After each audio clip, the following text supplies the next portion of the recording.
Muchas gracias, consejero presidente, y buenos días a todas y a todos. A ver, el día de hoy, como lo señaló el consejero Andrade, se somete a consideración de este Consejo General incorporar a un conjunto de ciudadanas y ciudadanos residentes en el extranjero a la lista nominal de electores residentes en el extranjero, a pesar de no haber cumplido con los lineamientos previstos por este Consejo General. Se pone sobre la mesa un planteamiento, se dice, ¿es subsanable o no es subsanable la falta de firma en la solicitud de expedición de credencial para votar? Me parece que es importante situar el requisito del que estamos hablando. Nosotros tenemos tres mecanismos, digamos, para inscribir a un ciudadano o una ciudadana residente en el extranjero en la lista nominal de electores residentes del extranjero. El primero tiene que ver si su credencial fue expedida en México, no estamos en ese supuesto, y los siguientes dos tienen que ver si la credencial fue expedida en el extranjero, es decir, si estamos ante una credencialización en el extranjero. En este caso, si fue anterior al inicio del proceso electoral, se hace un trámite para avisarle a la autoridad que desea inscribirse en la lista nominal de electores residentes en el extranjero, y si fue posterior al inicio del proceso electoral, se estableció este formato en el que se indicaba que se pedía la credencialización y en otro recuadro que se pedía el poder votar desde el extranjero. ¿Por qué se establecieron estas reglas? Y me parece que ese es un punto inicial.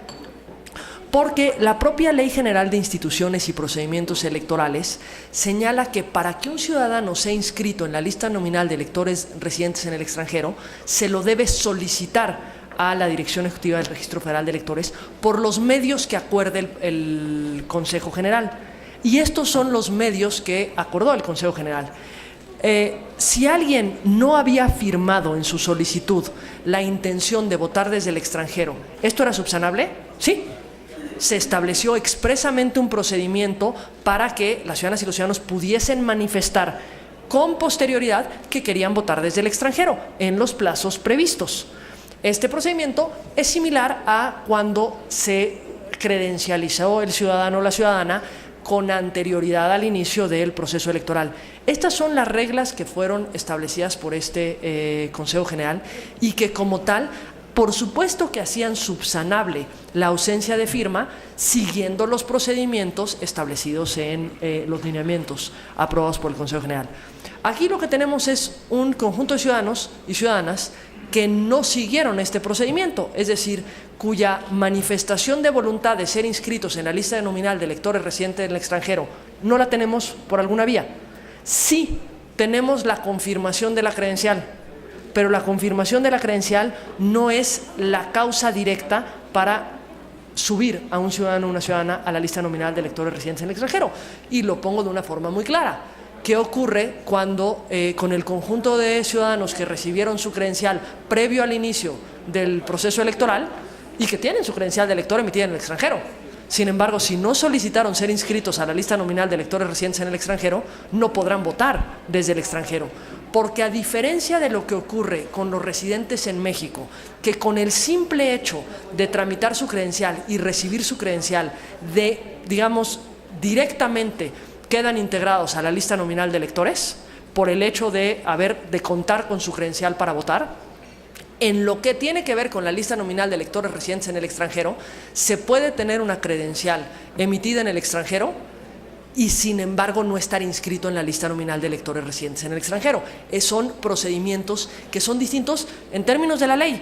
Incluso la ley señala que terminado el proceso electoral se elimina la lista nominal de electores residentes en el extranjero, es decir, no se va trasladando de una elección a la siguiente elección, a la siguiente elección. Esto es lo que está establecido en la ley y a partir de lo cual previmos en los lineamientos los mecanismos para que los ciudadanos pudiesen hacer la inscripción en la lista nominal de la forma más sencilla posible, que era firmando el recuadro desde que tramitaban su credencial, o por una vía que implica más trámites, más pasos en caso de no haber firmado.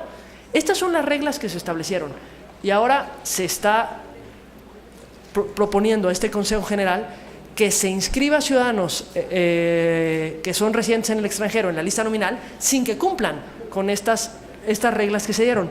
Pero no es la regla por la regla, es la manifestación de voluntad.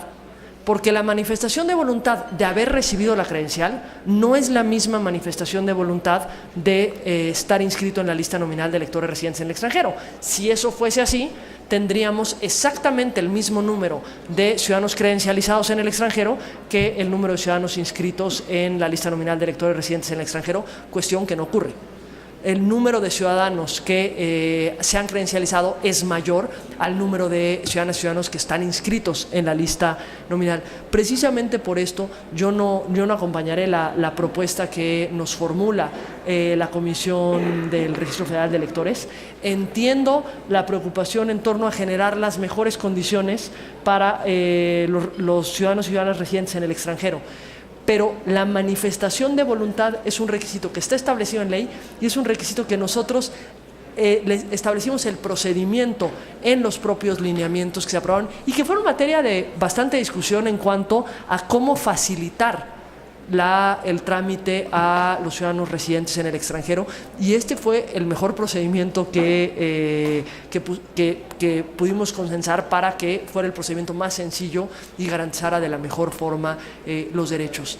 Aquí se señala que al momento de haber hecho la llamada para confirmar la credencial, se sobreentiende que al confirmar la credencial está queriendo votar desde el extranjero. Pero es que esa suposición no tiene ninguna base más que una suposición, no tenemos ninguna constancia, ni siquiera una constancia en esa llamada telefónica en la que hicimos los datos de control para verificar que estábamos hablando con el portador de la credencial. No tenemos siquiera esas constancias que nos permitan identificar que esa fue la voluntad que manifestó el ciudadano o la ciudadana. Por lo que me parece que sin esa manifestación de voluntad, sin esa constancia, no podemos establecer un mecanismo distinto para incorporar a ciudadanas y ciudadanos en la lista nominal de electores, porque al final del día esa es la base de quienes podrán recibir una boleta en el extranjero y el universo que emitirá su sufragio el día de la jornada electoral, en el caso del extranjero, previo a la jornada electoral.